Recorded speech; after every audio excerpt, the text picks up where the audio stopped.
In 1066, William the Conqueror had promised the Pope he would reform the Church in England in return for his papal blessing. Over the next 100 years, England underwent the most intensive period of church building in its history. This included the church before you, as well as St. Nicholas in Brighton and St. Helens in Hangleton. St. Nicholas Church was built in 1150 and is the third oldest church in the city of Brighton. However, it is likely that a Saxon church stood on this site before, thus this point has been the centre of Portslade for more than 1,000 years. The church was further extended in the 13th century to accommodate the growing population of Portslade. The whole of the north side was built in the Victorian era. The church in medieval times was largely like today. It would hold baptisms, weddings and funerals, and a weekly Sunday service when everybody from the village was expected to attend. There was a drawback, however, as church services were conducted in Latin. For the congregation, most of whom could not speak Latin or indeed read English, understanding religion could be challenging.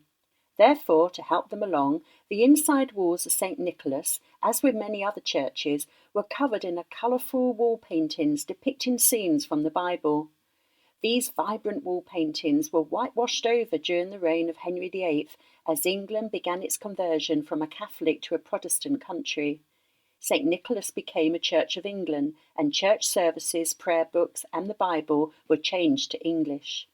Catholic priests had not been allowed to marry, but records reveal that Henry English, who was the parish priest in 1584, was the first vicar of St. Nicholas to have a wife.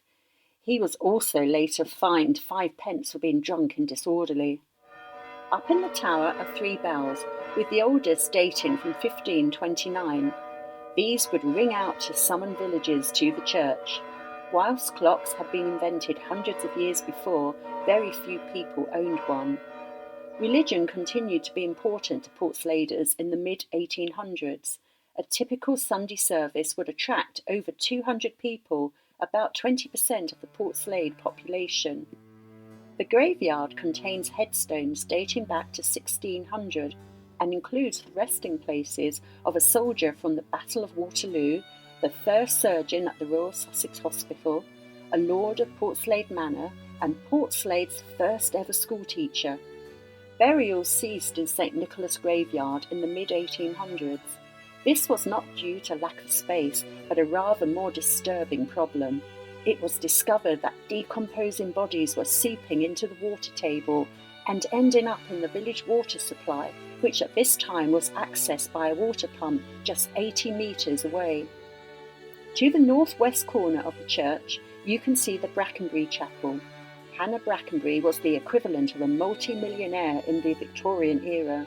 She donated most of her money away to charities and universities, to the sum of about £20 million in today's terms. You can find out more about her life by clicking this link. The church is often open, so feel free to explore inside.